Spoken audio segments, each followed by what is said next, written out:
એટલે ઉત્સવ અને ઉત્સવ એટલે સુરતની ઉત્તરાયણ તમારા માટે શું મહત્વ રાખે છે?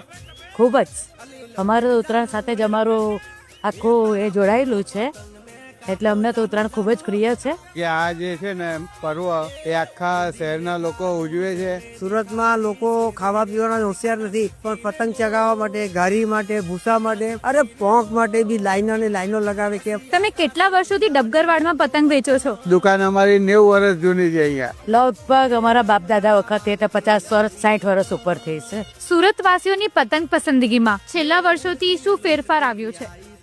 ઘણો ફેરફાર આવી ગયો છે. પતંગોમાં પ્લાસ્ટિક પતંગ છે, પછી કાગળની પતંગો છે. દરેક વખતે લોકો અવનવી આઈટમ, નવી આઈટમો માંગતા આવે છે. એ કારણે અમારે કઈ નું કઈ નવું લાવવું પડે છે બજારમાં. સુરતીઓ માટે કઈ મેસેજ આપવા માંગો છો? હા, સુરતીઓ માટે તો હું ખાસ વિનંતી કરીને કહેવા માંગુ છું કે તમને બધાને તહેવારો ઉજવો, ચાઇનીઝ માંજાનો ઉપયોગ કરતા નહીં. બસ કઈ નહીં, બધા હસતા પતંગ ચગાવતા રહ્યો અને આનંદ ઉલ્લાસ કરો.